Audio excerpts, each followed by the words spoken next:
गुरुर्ब्रह्मा गुरुर्विष्णु गुरुर्देवो महेश्वरा गुरुर्साक्षात् परं ब्रह्मा तस्मै श्री गुरुवे नमः। तस्मै श्री गुरुवे नमः। नारायणं नमस्कृत्य नरं चैव नरोत्तमं देवीं सरस्वतीं व्यासं ततो जयमुदीरये। वक्रतुंड महाकाय सूर्यकोटि संप्रभा निर्विघ्नं कुरु मे देव सर्वकार्येषु सर्वदा। अतुलित बलधामं हेमशैलाभदेहं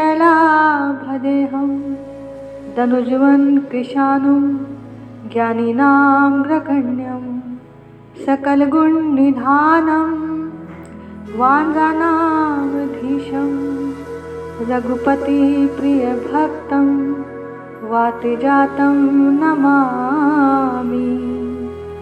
हरे कृष्णा कृष्ण कृष्ण हरे हरे हरे राम राम राम हरे हरे। श्री राधा मेरी स्वामिनी मैं राधा जी को दास। जन्म जन्म मोहे दीजियो श्री वृंदावन वास। जन्म जन्म मोहे दीजियो श्री वृंदावन वास। श्री कृष्ण गोविंद हरे मुरारी हे नाथ नारायण वासुदेवा।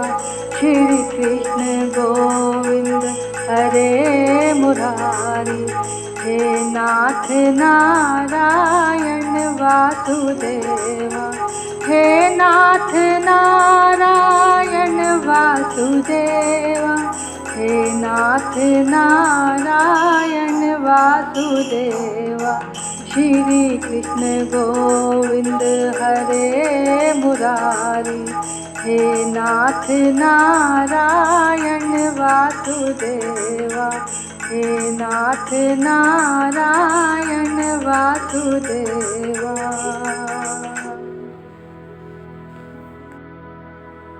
सभी प्रभु प्रेमियों को मुझ कृष्ण प्रिया की ओर से वृंदावन से राधे राधे राधे राधे। आज कथा का 7वां दिवस है, यानी विश्राम दिवस है। आइए कल के विषय पर चलते हैं। कल की कथा में आप लोगों ने श्रवण किया कि मेरे प्रभु का विवाह रुक्मिणी जी के साथ हुआ, जिसमें आपने सुना कि रुक्मिणी जी के केवल एक पत्र भेजने पर भगवान दौड़े चले आते हैं और हम लोग सुबह शाम चिल्लाते रहते हैं, हरि आ जाओ, हरि आ जाओ, पर हरि आते ही नहीं। जानते हो ऐसा क्यों है? क्योंकि हमें ठाकुर पर भरोसा नहीं है, लेकिन रुक्मिणी जी को पूरा भरोसा है ठाकुर जी पर। उन्हें पता है कि जब वे बुलाएंगी तो ठाकुर जरूर आएंगे। जब तक हम भरोसा करना नहीं सीखेंगे तब तक हमारे बुलाने से प्रभु नहीं आएंगे। तो भैया भरोसा करना सीखो। जैसा रुक्मिणी जी ने किया वैसा ही करो। अरे जब हम उनकी शरण में हैं तो हमारी चिंता वो खुद करेंगे। कहते हैं जब महाभारत का युद्ध चल रहा था तो अर्जुन सो रहा था। भगवान ने उठाया, अर्जुन उठ, तेरे जीवन का महत्वपूर्ण युद्ध चल रहा है और दुर्योधन रात रात भर जागकर योजनाएं बना रहा है और तू सो रहा है। अर्जुन ने आंखें मलते हुए कहा, गोविंद, जब सब कुछ आप पर छोड़ दिया तो आप ही जानो और मुझे सोने दो। जब उस पे सब छोड़ दिया तो चिंता काहे की। चींटी के पग घुंघरू बांधे तो भी साहिब सुनता है। यानी एक छोटी सी चींटी भी होती है ना, अगर उसके पैर में भी घुंघरू बांध दिए जाए तो उसकी आवाज़ भी प्रभु तक पहुंचती है, वो उसकी आवाज़ को भी सुनते हैं। बस भरोसा होना चाहिए, भरोसा कर तू ईश्वर पर, तुझे धोखा नहीं होगा। तेरे दुख दूर कर देंगे, तुझे रोना नहीं होगा। भरोसा कर तू ईश्वर पर,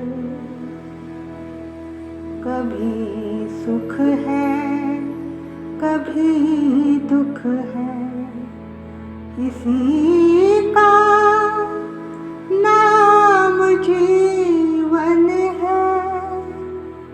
तेरे दुख दूर कर देंगे कि पछताना नहीं होगा। भरोसा कर तू ईश्वर पर, वो जानी जान है मोहन, दिलों की जान लेते हैं।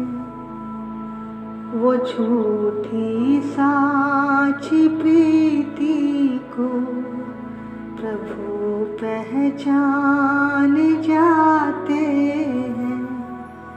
तू डोरी सौंप दे उसको, तू डोरी सौंप दे उसको, तुझे धोखा नहीं होगा।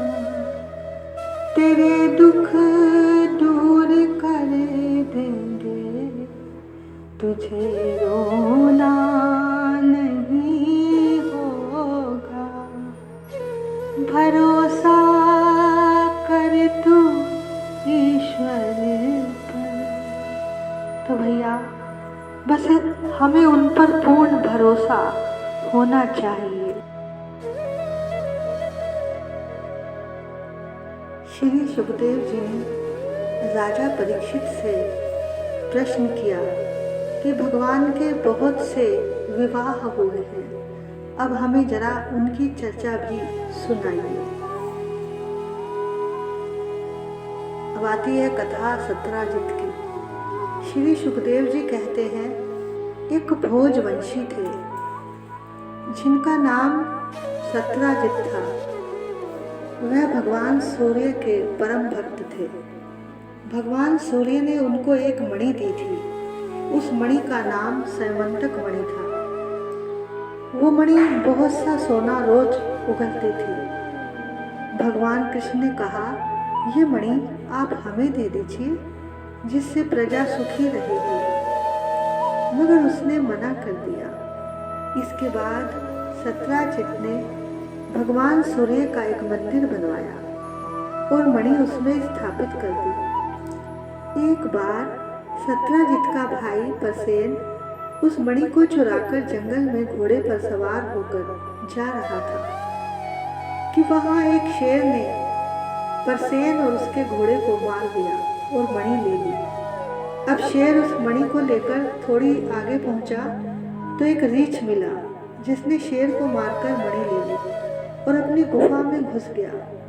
जब परसेन मणि लेकर वापस नहीं आया तो धीरे धीरे सत्राजित ने ये कहना शुरू कर दिया कि हो ना हो, ये मणि द्वारकाधीश ने ही ली है। अब भगवान सोच रहे हैं कि हमने तो मणि ली भी नहीं और फिर भी हमको झूठा कलंक लग गया। भगवान कुछ यदुवंशियों को लेकर वन में गए। देखते क्या है, थोड़ी दूरी पर परसेन मरा पड़ा है और उसका घोड़ा भी मरा पड़ा है, परंतु वहां पर मणि नहीं थी। थोड़ा आगे चले, आगे एक शेर मरा पड़ा है, मणि वहां पर भी नहीं थी। लेकिन जहां पर शेर मरा पड़ा था वहां पर जांबवान के पैरों के चिन्ह थे जो आगे जाकर एक गुफा में जाते थे। भगवान ने सभी यदुवंशियों को कहा कि तुम सब यहीं पर ठहरो, हम गुफा के अंदर जाते हैं और तुम 21 दिन तक मेरा इंतजार करना। अगर मैं वापस नहीं लौटा तो तुम चले जाना। जब भगवान कृष्ण गुफा में गए तो क्या देखते हैं कि मणि से बच्चे खेल रहे हैं, उसको खिलौना समझकर। भगवान ने तुरंत जाते ही मणि छीन ली। बच्चे रोने लगे। उनकी आवाज़ सुनकर जांबवान जी दौड़े आए और भगवान के हाथ से मणि छीनने लगे। तब 28 दिन तक घमासान युद्ध चला। युद्ध करते करते जांबवान का शरीर थककर शक्तिहीन हो गया तो वो समझ गए कि ये मेरे प्रभु हैं। जांबवान ने बड़े मधुर भाव से उनकी स्तुति की और अपनी पुत्री जाम्बवती का विवाह भगवान कृष्ण के साथ कर दिया और दहेज में वो मणि दे दी।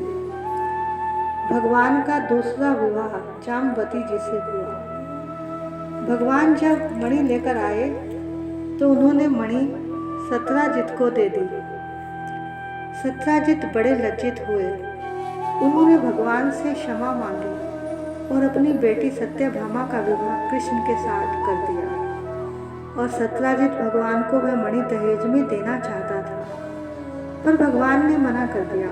इस तरह से 3 विवाह हुए। देखो भगवान को झूठा कलंक क्यों लगा, क्योंकि भगवान ने भादों के महीने के चौथ का चंद्रमा देख लिया था। इस तिथि के दिन गणेश जी कहीं जा रहे थे तो उनका पैर फिसल गया और चंद्रमा हंसने लगा। गणेश जी ने कहा कि हम तो गिर गए और आप हम पर हंस रहे हैं। जाओ, हम तुमको श्राप देते हैं कि जो आज के दिन तुम्हारा मुख देखेगा उसे झूठा कलंक लग जाएगा। भगवान ने गलती से देख लिया था और उन्हें झूठा कलंक लग गया। जो भी इस कथा को सुनता है, अगर उसने चौथ का चंद्रमा देख लिया हो तो उस पर वह झूठा कलंक नहीं लगता। बोलो श्री वृंदावन बिहारी लाल की जय। एक बार की बात, भगवान अर्जुन के साथ यमुना के तट पर जा रहे थे, टहल रहे थे। वहां पर उन्होंने देखा कि एक सुंदर सी कन्या यमुना के जल में खड़ी होकर तपस्या कर रही है। अर्जुन ने पूछा कि आप कौन हैं और क्या चाहती हैं? उसने कहा कि मैं सूर्य की पुत्री कालिंदी हूँ और कृष्ण को पाने के लिए उनको पति के रूप में मैं प्राप्त करना चाहती हूँ। इस प्रकार चौथा विवाह कालिंदी जी के साथ हुआ। इसके बाद मित्रविंदा, सत्या, भद्रा और लक्ष्मणा के साथ भगवान का विवाह हुआ। कुल मिलाकर भगवान की 8 पटरानियां हुई। एक राक्षस था भौमासुर, जिसकी कैद में 16,100 कन्याएं बंद थी। भगवान ने भौमासुर को मारा और जो कन्याएं थी उसकी कैद में उन्हें मुक्त कराया और फिर सोचा कि ये कन्याएं इतने दिन उन कन्याओं को भगवान ने जेल से मुक्त कराया और फिर सोचा कि इतने दिन ये राजा की कैद में बंद रही, इनसे अब कौन विवाह करेगा। और ऐसा सोचकर भगवान ने अपने 16,101 रूप बनाए और एक ही मुहूर्त में उन सबसे विवाह कर लिया। इस प्रकार भगवान की 16,108 पत्नियां हुई, यानी 16,100 पत्नियां और 8 पटरानियां हुई। सभी से मेरे प्रभु को 10-10 पुत्र और 1-1 कन्या हुई। एक बार की बात, भगवान ने सोचा चलो आज अपने बच्चों को शिक्षा देनी चाहिए। शिक्षा देने के लिए मेरे प्रभु समस्त बच्चों को लेकर जा रहे थे। रास्ते में उनको बहुत जोर से प्यास लगी। देखा एक कुआं था, कुआं सूखा था। उस सूखे कुएं में एक गिरगिट पड़ा हुआ था।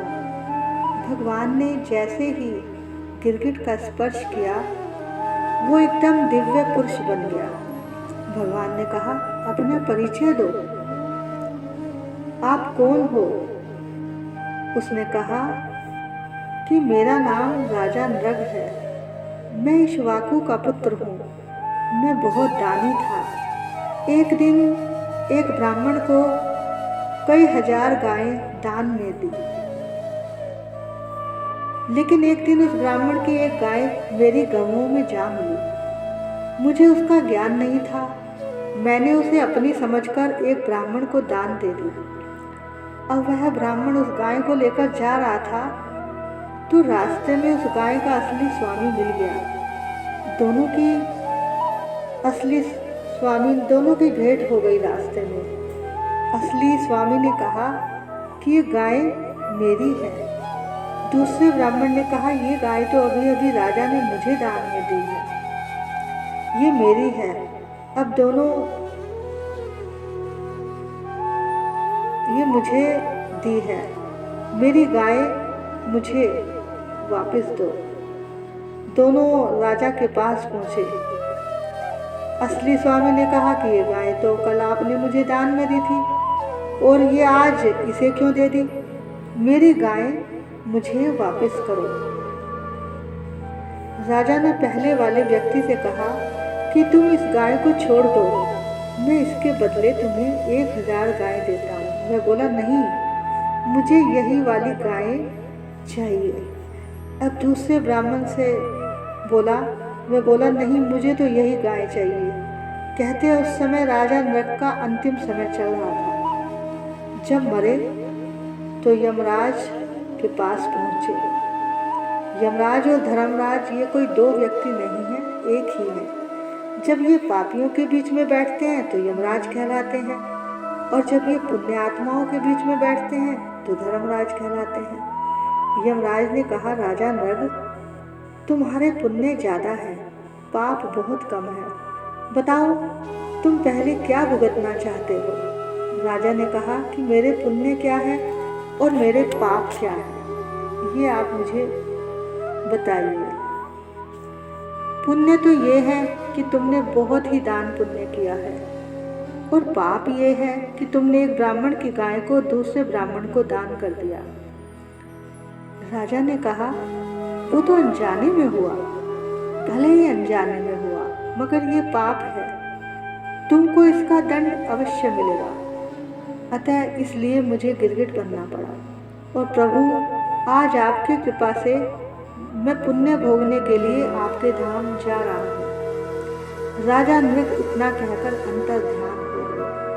तब भगवान अपने बच्चों से कहते हैं कि प्यारे बच्चों, कभी भी किसी ब्राह्मण की किसी वस्तु का हरण नहीं करना चाहिए। जो धोखे से भी हरण कर लेता है उसे हजारों वर्ष तक निष्ठा का कीड़ा बनना पड़ता है। इस तरह से भगवान ने अपने बच्चों को शिक्षा दी। तो आइए अब आगे चलते हैं सुदामा चरित्र की ओर। किसी ने पूछा कि क्या सुदामा जी भिक्षा मांगते थे। अरे, जिसने जगदीश से नहीं मांगा वो हम दुनिया वालों से क्या मांगेगा। जिसने द्वारकाधीश से नहीं मांगा वो हम जैसे कंगालों से क्या मांगेगा। सुदामा जी ने अपने जीवन में कभी भिक्षा नहीं मांगी। प्रभु की कथा प्रभु के लिए ही किया करते थे। जो कोई अपनी इच्छा से कुछ दे देता था सुदामा जी ले लेते थे, लेकिन भिक्षा नहीं मांगते थे। हमेशा प्रभु का नाम लेते रहते थे। सुदामा जी के शरीर पर केवल एक लंगोटी थी। दुबला पतला शरीर था। शरीर की एक एक हड्डी नस नजर आ रही थी। मुख पर प्रभु के नाम का तेज था। जैसे स्वभाव के वो थे वैसी ही उनकी पत्नी थी। सुंदर सुशील स्वभाव की, जैसा नाम वैसे ही गुण थे। उसका नाम सुशीला था। घर में कई बच्चे थे, छोटे छोटे बच्चे भूख से सारा दिन बिलखते रहते। घर में अन्न का एक दाना भी नहीं था। बेचारी क्या खिलाती बच्चों को। बच्चे कहते, माँ भूख लगी है, कुछ खाने को दो ना। सुशीला कहती, बस बच्चों बस, आज की रात काट लो, कल तुम्हारे लिए तुम्हारे पिता अवश्य कुछ ना कुछ जरूर लाएंगे।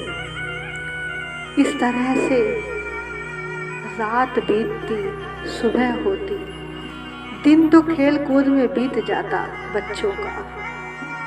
शाम को बच्चे फिर कहते कि माँ पेट जल रहा है, अन्न का दाना नहीं था, क्या देती।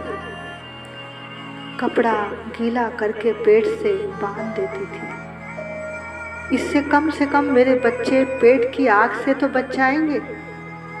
और जब ठंड लगती थी तो कोई रजाई गद्दा तो था नहीं बिछाने के लिए, ओढ़ने के लिए। जब बच्चे ठंड से ठिठुरते तो सुशीला उन्हें लिटाकर उनके ऊपर कंडे की राख से उन्हें ढांक देती, यानी जो उपले होते हैं उनकी राख से उन्हें ढांक देती, जिससे कि ठंड से बच सके। लेकिन कभी अपने पति से शिकायत नहीं करती थी। सदा हंसती रहती। सुशीला अक्सर कहती थी, स्वामी हमने सुना है कि द्वारकाधीश आपके मित्र हैं, आप उनके पास जाइए ना। अरे पगली हुई है, मित्र के यहाँ जाऊंगा क्या मांगने के लिए? नहीं, मैं नहीं जाऊंगा। जब सुशीला ने एक दिन बड़े दीन भाव से कहा जाने को, तब सुदामा ने सोचा कि मेरी पत्नी जब से ब्याह कर आई है, इसने मेरे से आज तक कभी कुछ नहीं मांगा। चलो इसी बहाने गोविंद के दर्शन भी हो जाएंगे। सुदामा जी कहते हैं, लेकिन देवी संत लोग कहते हैं कि मित्र, गुरु, संत, मंदिर या सत्संग में कभी भी खाली हाथ नहीं जाना चाहिए।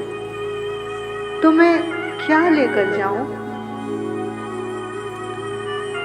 स्वामी मैं अभी व्यवस्था करती हूँ। सुशीला आई एक पड़ोसिन के पास में। पड़ोसिन ऊपर है, सुशीला नीचे आंगन में खड़ी है।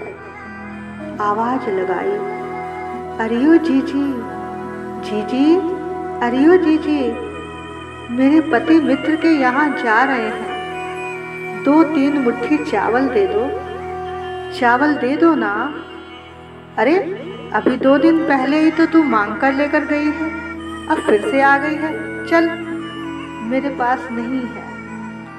पड़ोसी ने अपनी खिड़की जोर से बंद कर ली। सुशीला खड़ी खड़ी रो रही है। जीजी आज दे दो, बस केवल आज दे दो, मैं फिर कभी मांगने नहीं आऊंगी। फिर पता नहीं कि कैसे पड़ोसिन के दिल में दया आ गई। बोली जा, कोने में रखे हैं, ले जा। अच्छा जीजी, अच्छा जीजी। सुशीला ने कोने में जाकर देखा कि चावल नहीं थे, चावलों की भूसी पड़ी हुई थी। सुशीला ने उस भूसी में से चावल चावल बीन लिए और एक एक दाने को बीनती है तो कृष्ण कृष्ण कहती है। किसी ने पूछा कि क्या सुदामा जी भिक्षा मांगते थे?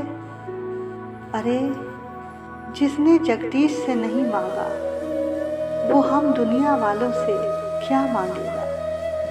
जिसने द्वारकाधीश से नहीं मांगा वो हम जैसे कंगालों से क्या मांगेगा। सुदामा जी ने अपने जीवन में कभी भिक्षा नहीं मांगी। प्रभु की कथा प्रभु के लिए ही किया करते थे। जो कोई अपनी इच्छा से कुछ दे देता था सुदामा जी ले लेते थे, लेकिन भिक्षा नहीं मांगते थे। हमेशा प्रभु का नाम लेते रहते थे। सुदामा जी के शरीर पर केवल एक लंगोटी थी, दुबला पतला शरीर था। शरीर की एक एक हड्डी नस नजर आ रही थी। मुख पर प्रभु के नाम का तेज था।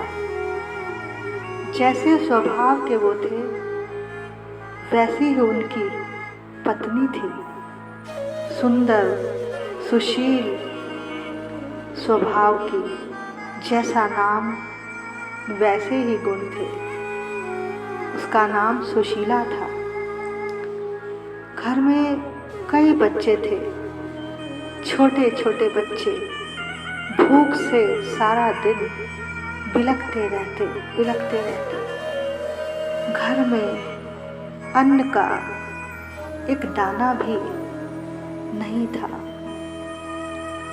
बेचारी क्या खिलाती बच्चों को।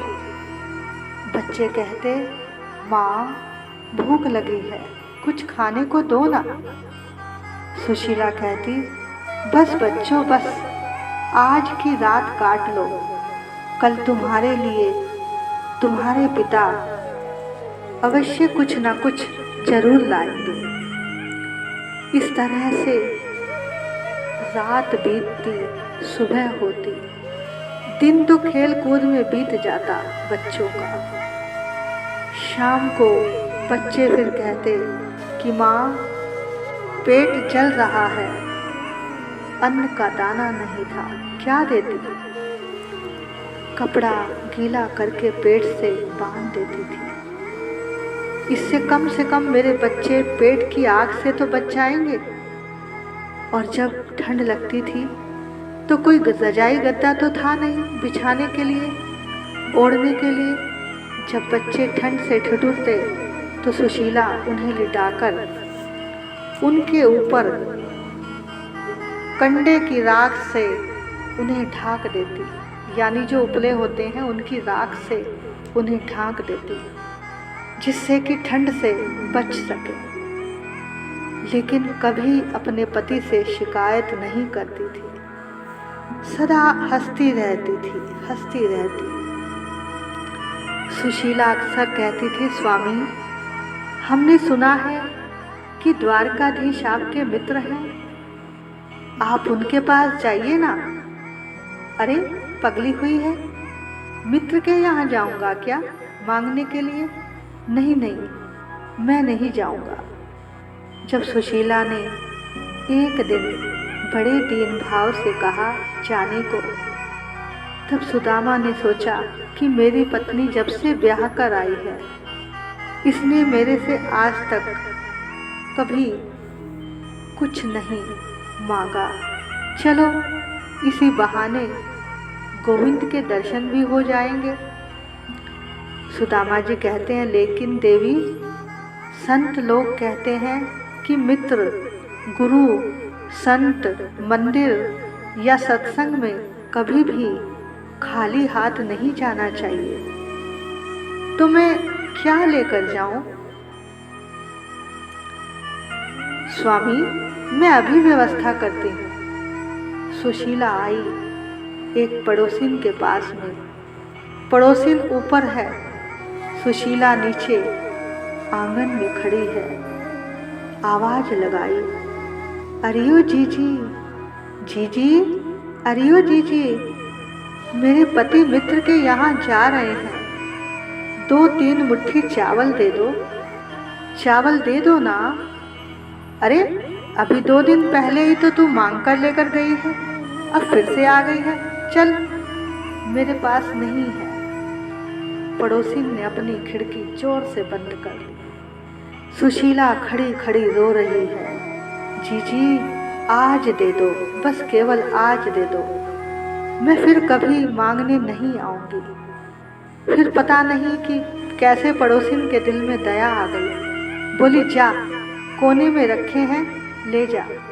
अच्छा जीजी, अच्छा जीजी। सुशीला ने कोने में जाकर देखा कि चावल नहीं थे, चावलों की भूसी पड़ी हुई थी। सुशीला ने उस भूसी में से चावल बीन लिए और एक एक दाने को बीनती है तो कृष्ण कृष्ण कहती है। सुशीला ने कृष्ण कृष्ण कहकर जब सारे चावल बीन लिए तो उनको बांधने के लिए कपड़ा नहीं था। अपनी साड़ी का पल्ला फाड़ा और बिछाया, चावल रखे। अब जैसे ही कपड़ा उठाया बांधने के लिए तो देखती क्या है कि सारे के सारे चावल निकल गए। जानते हो क्यों? साड़ी के पल्ले में छेद थे। पल्ले को रोशनी की तरफ किया और उस छेद में से रोशनी नजर आ रही थी। अब कहती है, हे ऊपर वाले, वेदों में आता है तू 1000 आंखों से देख रहा है, लेकिन तेरी ये बात आज झूठी हो गई। आज तू नहीं देख रहा, तू नहीं देख रहा। आज इन छेदों से मैं तेरे रूप को देख रही हूँ। इतनी गरीबी भगवान किसी को ना दिखाए।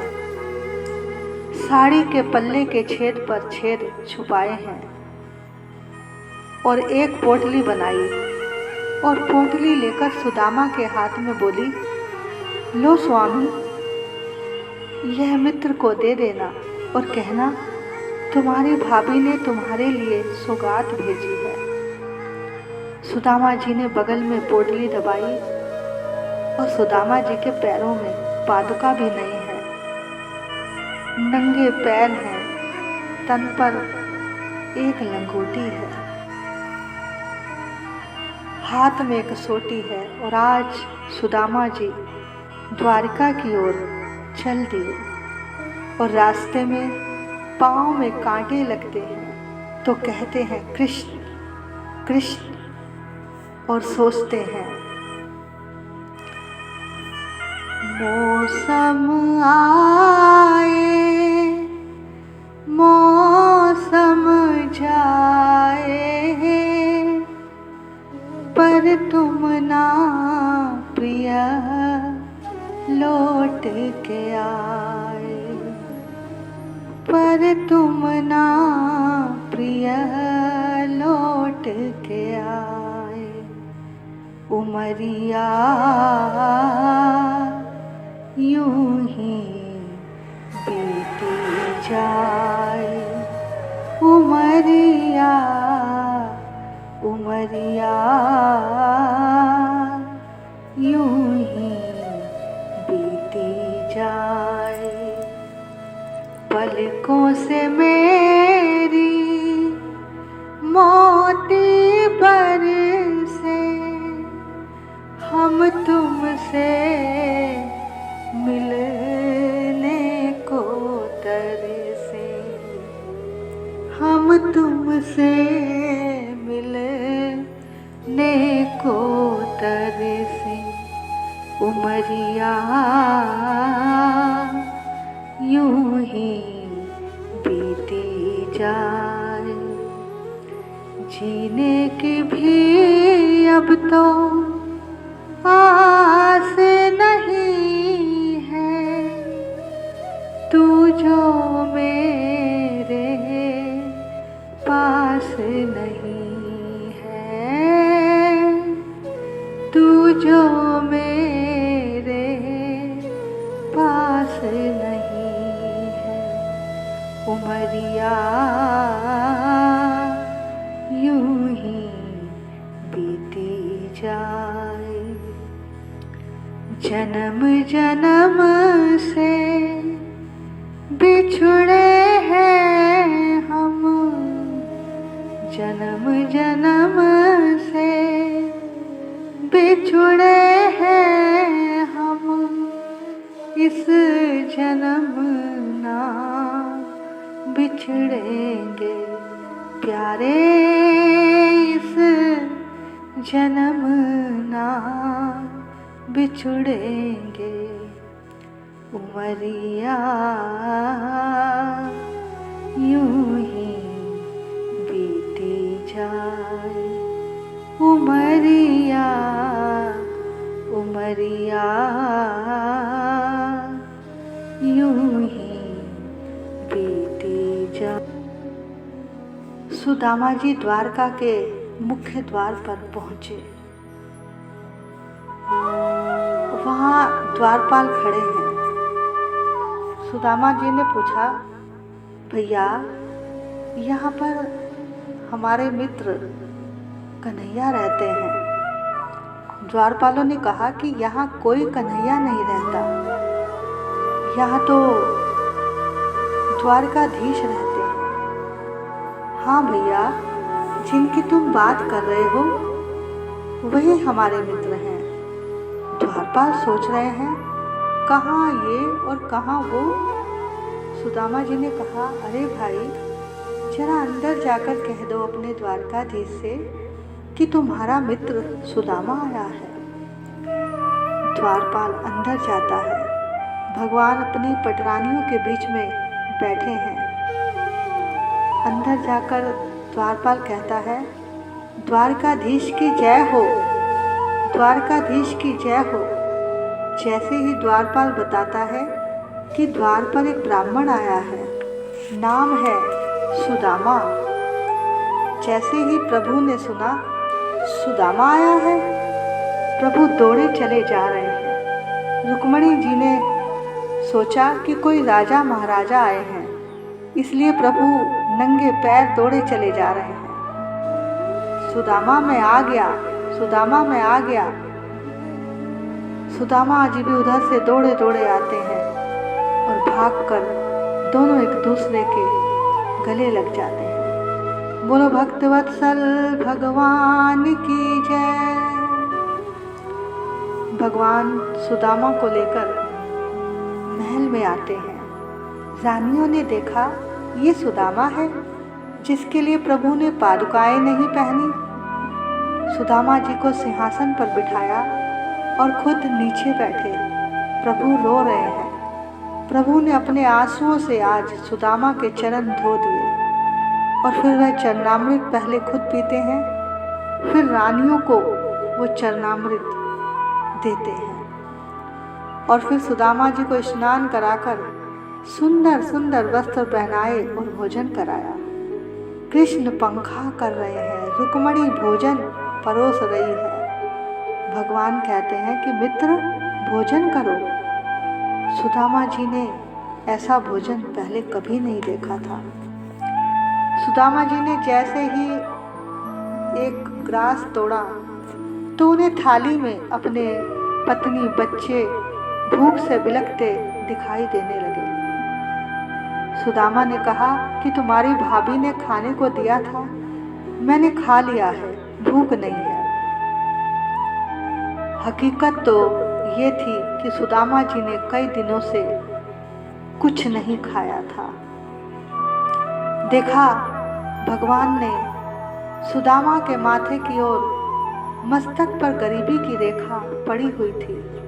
गुस्सा आया विधाता पर, कहा कि रुक्मणी जाओ, रोली चावल लेकर आओ, मित्र को तिलक करना है। आज भगवान ने सुदामा के माथे पर तिलक किया, उस गरीबी की रेखा को हमेशा हमेशा के लिए मिटा दिया और कुबेर की संपत्ति प्रदान कर दी। लेकिन भैया, भगवान के देने में और हमारे देने में बहुत ही अंतर है। हम लोग जब किसी को देते हैं ना, तो सामने वाले की इज्जत उतार कर देते हैं, माइक में बोल बोल कर बताते हैं कि हमने ये दिया वो दिया। लेकिन भगवान जब देते हैं तो इज्जत को ढाक कर देते हैं। हम तो 10 रुपए का नोट भी दिखा दिखा कर भागवत जी पर चढ़ाते हैं, और अगर गलती से कहीं 100 का या 500 का नोट चढ़ा दिया तो भैया पहले माइक में नाम बुलवाया जाएगा कि देखो हम इनको 500 रुपये दे रहे हैं। इसलिए कल्याण नहीं होता। कहते हैं दान करो तो एक हाथ से करो तो दूसरे हाथ को पता भी नहीं लगना चाहिए। एक कहानी आती है, नागौद के एक बहुत बड़े सेठ थे। जब वो दान देते थे तो उनकी निगाहें नीची हो जाती थी। किसी दिन एक सज्जन ने पूछा, सेठ जी, जब आप दान देते हो तो आपकी निगाहें नीची क्यों हो जाती हैं? सेठ जी रोने लग गए। कहते हैं, मैं देने वाला कौन हूँ? वो देता है तो मैं आगे से दे देता हूँ, उसका दिया हुआ ही बांट रहा हूँ। लेकिन जब लोग कहते हैं कि सेठ जी दानी हैं, सेठ जी दे रहे हैं, ये सुनकर मेरी निगाहें शर्म से झुक जाती हैं कि वो देने वाला है, मैं कौन हूँ। हमेशा उस ईश्वर का धन्यवाद करता हूँ। तो भैया, दान दो तो ऐसा कि पड़ोसी के घर में चूल्हा नहीं जले, और हम तीर्थ यात्राएं कर रहे हैं, बाहर दान कर रहे हैं, इससे कोई लाभ नहीं। एक बार एक संत तीर्थ यात्रा करने गए। तीर्थ में जाकर सोए तो उनको एक सपना आया। सपने में क्या देखा कि 2 तीर्थों के देवता आपस में बात कर रहे हैं कि इस बार कितने सारे यात्री तीर्थ यात्रा करने आए, तो क्या सबको तीर्थ यात्रा का फल मिला? दूसरा बोला, नहीं, हजारों लाखों आए पर सबको फल नहीं मिला, क्योंकि उन्होंने तीर्थ में जाकर भी पाप किए। तो पूछा, क्या कोई ऐसा व्यक्ति है जिसने तीर्थ यात्रा ना की हो और उसे घर बैठकर ही तीर्थ का फल मिला हो? तो वो संत सपने में ये सब सुन रहा था। वो तीर्थ बोला, हाँ, एक व्यक्ति ऐसा है। केरल के गांव में हरिदास नाम का एक व्यक्ति है जिसने यात्रा नहीं की, फिर भी उसे तीर्थ का फल मिला। इतने में ये बातें चल रही थी कि उस संत की आंख खुल गई और उसका सपना टूट गया। वो संत भी बड़े फक्कड़ थे। आए केरल गांव में और पहुंचे उस व्यक्ति के घर में और पूछा, बेटा, क्या कभी तुम तीर्थ यात्रा पर गए हो? वह बोला, कभी नहीं गया। संत ने पूछा, तुमने कभी तीर्थ यात्रा करने का विचार ही किया हो? बोला, हाँ, एक बार किया था पर जा नहीं सका। पर बेटा क्यों नहीं जा सके? वह बोला, एक बार की बात है कि मेरी पत्नी गर्भवती थी और पड़ोसी की झोपड़ी में मेथी बन रही थी, मेथी की सब्जी बन रही थी। मेरी पत्नी को खुशबू आई। वह बोली, मुझको मेथी खानी है, जाओ उससे मेथी मांग कर लाओ। मैं मेथी मांगने पड़ोसी की झोपड़ी में गया। मैंने कहा, मुझे मेथी दे दो। तो पड़ोसी ने कहा, ये अपवित्र है, ये अच्छी सब्जी नहीं है। मैंने पूछा, ऐसा क्यों? तब उसने कहा, कई दिनों से हमारे यहाँ चूल्हा नहीं जला, पत्नी बच्चे बहुत भूखे थे, बोले कुछ लेकर आओ। जब मैं लेने के लिए गया तो रास्ते में एक अर्थी जा रही थी। उस मुर्दे के ऊपर से मेथी वार कर किसी ने फेंकी थी। मैं उसी मेथी को उठा लाया तो उस मेथी की सब्जी को आज हमने बनाया है। तो उस व्यक्ति ने कहा, ऐसा सुनकर मुझसे रहा नहीं गया। मैंने जो धन तीर्थ यात्रा के लिए इकट्ठा किया था वो मैंने उस पड़ोसी को दे दिया। उस धन से उसके यहाँ भोजन की व्यवस्था हो गई और मैंने सोच लिया कि मेरी तीर्थ यात्रा हो गई। संत बोले, तुमने तीर्थ यात्रा नहीं की, लेकिन तीर्थ के देवताओं को पता है, उन्होंने घर बैठे ही तुम्हें तीर्थ का फल दे दिया है। तो भैया, सबसे पहले ये देखो कि मेरे आसपास कोई मजबूर या गरीब तो नहीं। भगवान ने सुदामा को दिया पर बताया नहीं कि मैंने तुमको ये दिया वो दिया। इसके बाद भगवान ने अपनी पत्नियों से मिलवाया। सुदामा जी ने सबको आशीर्वाद दिया। अब भगवान ने कहा, हमारी भाभी ने हमारे लिए क्या भेजा है? अब सुदामा जी घबरा गए कि रानियां क्या सोचेंगी, ये इतना गरीब है।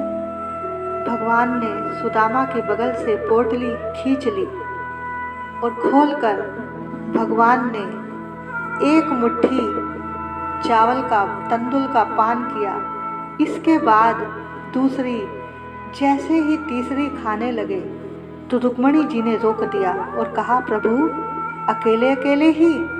तब सब रानियों ने उस प्रसाद को खाया। अब रात बीती, सुबह हुई। सुदामा जी ने सोचा, मुझे चलना चाहिए। सुदामा जी ने सोचा, जब मैं जाने को कहूँगा तो कन्हैया मुझे जाने नहीं देगा। सुदामा ने कहा, अच्छा मित्र, चलता हूँ। कन्हैया ने कहा, ठीक है, चले जाना। जब सुदामा जी चलने लगे तो कृष्ण ने कहा, ये हमारे वस्त्र तो उतार जाओ। इतना सुनते ही उन्होंने सारे वस्त्र उतार दिए। अब सुदामा जी सोच रहे हैं, चलो इसने कुछ दिया नहीं, मैंने कुछ लिया नहीं, कितना बड़ा इसका नाम है द्वारकाधीश, पर है एक नंबर का कंजूस। एक पीताम्बर तक भी मुझसे वापस ले लिया। भगवान सुदामा जी को बाहर तक छोड़ने जा रहे हैं। सुदामा ने कहा, कन्हैया मैं कुछ कहना चाहता हूँ। कन्हैया बोले, बताना।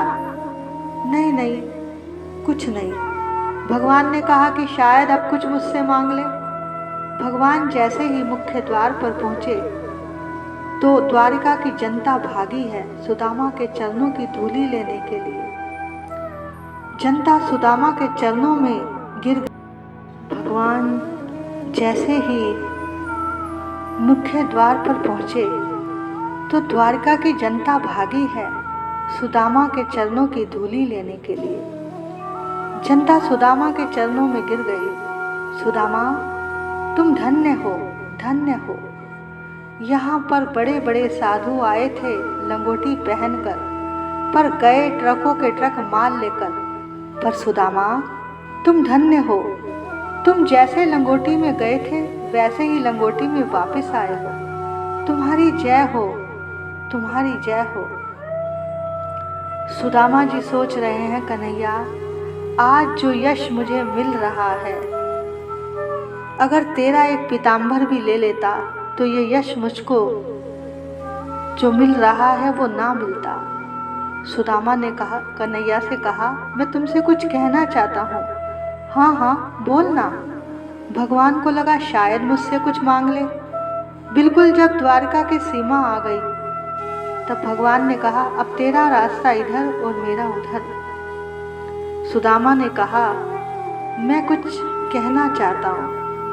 अब भगवान को यकीन हो गया कि अब ये मुझसे कुछ मांगेगा ही।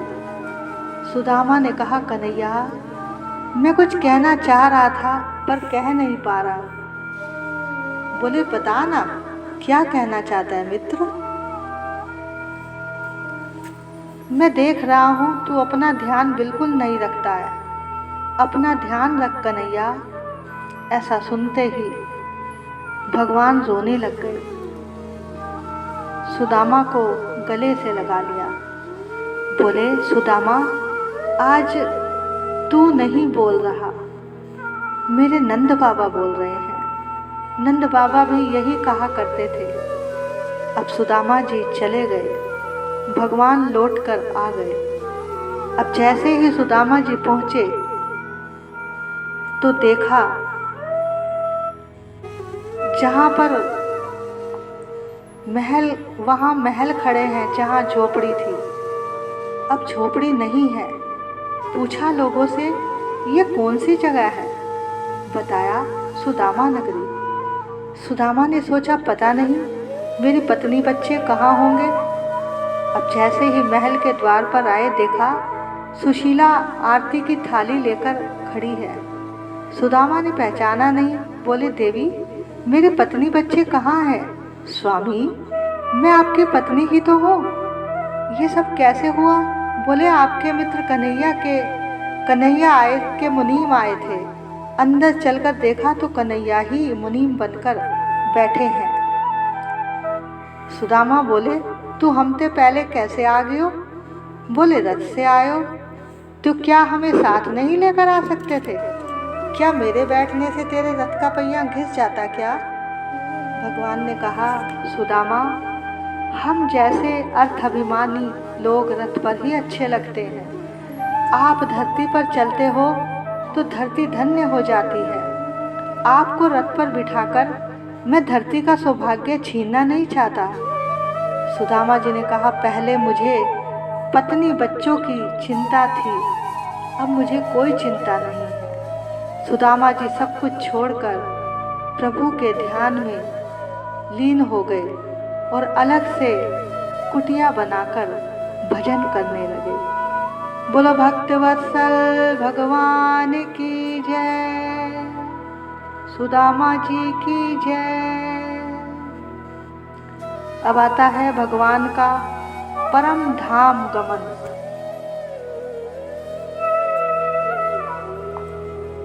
भगवान को इस धरती पर आए 125 वर्ष हो गए थे। अब भगवान के अपने परम धाम जाने का समय आ गया था। एक बार भगवान की इच्छा से बहुत सारे महात्मा पधारे। भगवान के पुत्रों में जो जामवती जी का पुत्र है सांब, वो बहुत सुंदर भी है और चंचल भी है। उसको भगवान के पुत्रों ने धोती पहनाई और पेट पर कपड़ा लगाया और उन महात्माओं के पास ले गए। कहा कि महाराज ये हमारी बहू है, इसे आशीर्वाद दो और बताओ इसके यहाँ लड़का होगा या लड़की। महात्मा बोले, हमसे मजाक करते हो? ना इसके यहाँ लड़का होगा ना लड़की, इसके यहाँ तो लोहे का मूसल होगा जो तुम्हारे कुल का संहार करेगा। महाराज उग्रसेन को जब पता चला तो उन्होंने कपड़ा हटाया और मूसल के छोटे छोटे टुकड़े कर दिए और उन टुकड़ों को समुद्र में भिगवा दिया। उससे समुद्र के किनारे पैनी घास आ गई, जिससे सारे यदुवंशी आपस में ही लड़कर मर गए।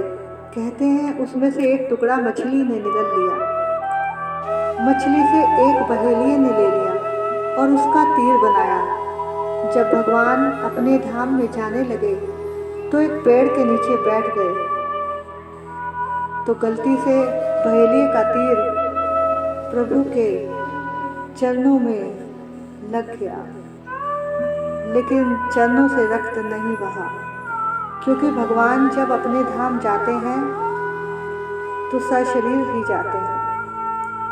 जब भगवान अपने धाम जाने लगे तो उनके मित्र उद्धव जी उनके पास आए।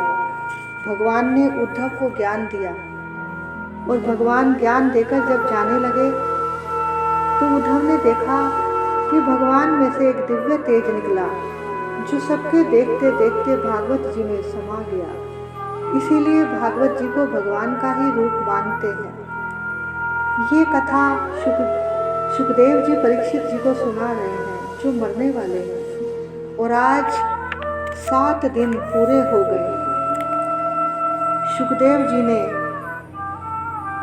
कहा, राजन, तुमको कथा सुनते सुनते आज पूरे 7 दिन हो गए हैं। तुमने मुझे इन 7 दिनों में मुझसे बहुत प्रश्न किए, लेकिन आज मैं तुमसे एक अंतिम प्रश्न करता हूँ, क्या तुम मरोगे?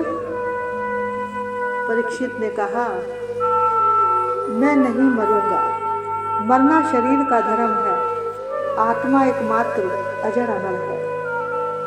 सुखदेव जी कहते हैं, राजन, तुम मरोगे, ऐसी पशु बुद्धि का तुमने त्याग कर दिया और मेरा काम हो गया। अब मैं चलता हूँ। परीक्षित ने कहा, महाराज मत जाओ। पहले मुझे डर था कि तक्षक मुझे डस लेगा और मेरी मृत्यु हो जाएगी, लेकिन अब मुझको डर नहीं है, परवाह नहीं है। अब तो मुझको यही चिंता है कि आप मुझे छोड़कर जा रहे हैं। सुखदेव जी ने कहा, राजन, जाना तो पड़ेगा ही, ये तो संसार का नियम है। जो व्यक्ति आता है उसे जाना ही है। राजन, जाने दो, तू मुझे यहाँ से विदा कर रहा है, मैं तेरा प्रभु के धाम में स्वागत करूँगा, मुझे जाने दो। परीक्षित ने रोते रोते सुखदेव जी का पूजन किया और सुखदेव जी ने विदाई ली। बोलो सुखदेव जी महाराज की जय। अब तक्षक चला डसने के लिए। परीक्षित ने अपनी आत्मा को परमात्मा में लीन कर लिया। जैसे ही तक्षक ने परीक्षित जी को डसा, परीक्षित का शरीर भस्म हो गया और परीक्षित को प्रभु के धाम की प्राप्ति हो गई। बोलो परीक्षित महाराज की जय। जिन्होंने आज तक कथा सुनी उनको तो पूरा फल मिलता ही है, लेकिन जो अंतिम दिन कथा सुनते हैं उनको भी फल मिलता है। 7 दिनों में जो भागवत हुई, हम उसका संक्षेप में वर्णन कर रहे हैं। भागवत में 12 स्कंद हैं और 18,000 श्लोक हैं और 335 अध्याय हैं। प्रथम स्कंद में कुंती स्तुति, भीष्म स्तुति का वर्णन, परीक्षित जी को श्राप और सुखदेव जी का आगमन। दूसरे स्कंद में सगो मुक्ति क्रम, मुक्ति का वर्णन, भगवान के विराट स्वरूप का वर्णन, ब्रह्मा को चतुर्श्लोकी भागवत का उपदेश। बोलो भागवत महापुराण की जय। तीसरे स्कंद में भगवान कपिल अवतार की कथा आती है। बोलो कपिल भगवान की जय। चौथे स्कंद में ध्रुव की कथा आती है। पंचम स्कंद में कथा ऋषभ देव की आती है। 28 प्रकार के नरकों का वर्णन पंचम स्कंद में आता है। छठे स्कंद में कथा जामिल की आती है। बोलो वृंदावन बिहारी लाल की जय। सप्तम स्कंद में भगवान नरसिंह का अवतार होता है। बोलो नरसिंह भगवान की जय। 8वें स्कंद में भगवान के वामन अवतार की कथा। बोलो वामन भगवान की जय। 9वें स्कंद में भगवान राम की कथा आती है। बोलो सियापति रामचंद्र भगवान की जय। 10वें स्कंद में श्री कृष्ण के जन्म से लेकर सारी लीलाओं का वर्णन आता है। बोलो नंद नंदन की जय। 11वें स्कंद में भगवान उद्धव को ज्ञान देकर सशरीर अपने गोलोक धाम में जाते हैं। बोलो भक्तवत्सल भगवान की जय। 12वें स्कंद में परीक्षित का मोक्ष और सुखदेव जी की विदाई। बोलो श्री वृंदावन बिहारी लाल की जय। भागवत महापुराण की जय। भागवत जी का अंतिम श्लोक। नाम संकीर्तनम यस्य सर्व पाप प्रणाशनम प्रणामो दुख शमनस्तमम नमामि हरिम परम। देखो भैया, आप सब लोगों ने इस पितृपक्ष में कथा सुनी और प्रभु की कृपा से हमने सुनाई। हम बहुत बड़े कोई ज्ञानी विद्वान तो नहीं हैं, पर प्रभु की कथा हम प्रभु के प्रेम में ही करते हैं और हमें उन प्रभु की कृपा से ही वृंदावन में बैठकर ये सौभाग्य प्राप्त हुआ है कथा सुनाने का इस पितृपक्ष में।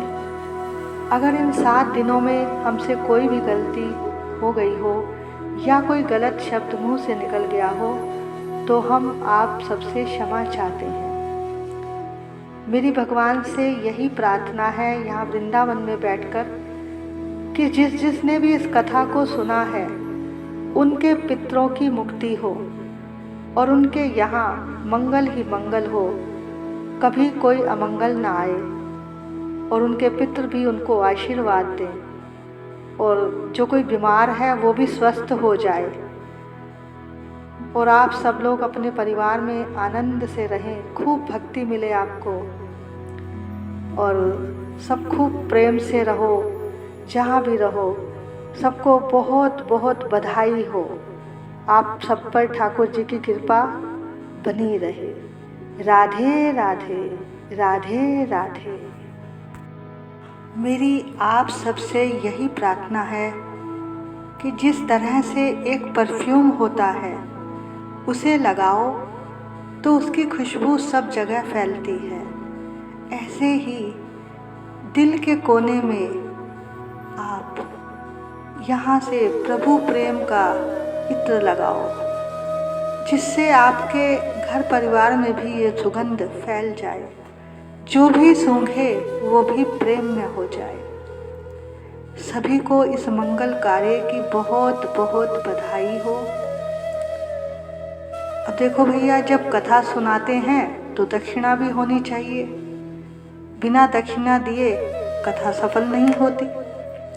तो भैया, हमारी यही दक्षिणा है कि जिंदगी में कितनी भी व्यस्तता हो, जिंदगी में कितनी भी व्यस्तता हो, जिंदगी में किसी भी चीज़ के बिना रह लेना, पर कृष्ण नाम के बिना कभी ना रहना। हरे कृष्णा कृष्णा कृष्णा हरे हरे, हरे राम राम राम हरे हरे। यहाँ पर बैठे सभी देवताओं को, संतों को और चराचर में बसने वाले परमात्मा को प्रणाम। इस वृंदावन को प्रणाम। राधा रमन को मेरा दंडवत प्रणाम। जय जय वृंदावन वृंदावन वृंदावन, जय जय वृंदावन वृंदावन वृंदावन, जय जय वृंदावन वृंदावन वृंदावन, जय जय वृंदावन वृंदावन वृंदावन, जय जय वृंदावन वृंदावन वृंदावन, जय जय वृंदावन वृंदावन वृंदावन। वृंदावन के वृक्ष को मरम ना जाने को, जहाँ डाल डाल और पात पात पर राधे राधे हो। जय जय वृंदावन वृंदावन वृंदावन, जय जय वृंदावन वृंदावन वृंदावन। चाहत ये मेरे प्यार की पल यही बनी रहे, चाहत ये तेरे वृंदावन धाम की, हर पल यूं ही बनी रहे, चाहत ये तेरे प्यार की, हर पल यूं ही बनी रहे। बोलो श्री वृंदावन धाम की जय। जय जय श्री राधे, जय जय श्री राधे, जय जय श्री राधे। निताई गौर हरि बोल। श्री भागवत भगवान की है आरती, पापियों को पाप से है तारती। श्री भागवत भगवान की है आरती, पापियों को पाप से है तारती। ये अमर ग्रंथ, ये मुक्ति पंथ, ये पंचम वेद निराला, नव ज्योति जगाने वाला। हरि नाम यही, हरि धाम यही, जग के मंगल की आरती। पापियों को पाप से है तारती, आरती श्री भागवत भगवान की। पापियों को पाप से है तारती। ये शांति गीत पावन पुनीत, पापों को मिटाने वाली, हर दर्श कराने वाली। ये सुख करनी, ये दुख हरनी, श्री मधुसूदन की आरती।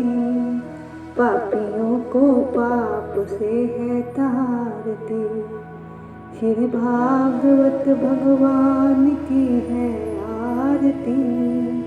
पापियों को पाप से है तारती। ये मधुर बोल जग फंद खोल, सन्मार्ग दिखाने वाला, बिगड़ी को बनाने वाला। ये मधुर बोल जग फंद खोल, सन्मार्ग दिखाने वाला, बिगड़ी को बनाने वाला। श्री राम यही, घनश्याम यही, प्रभु की महिमा की आरती। पापियों को पाप से है तारती, भागवत भगवान की है आरती। पापियों को पाप से है तारती।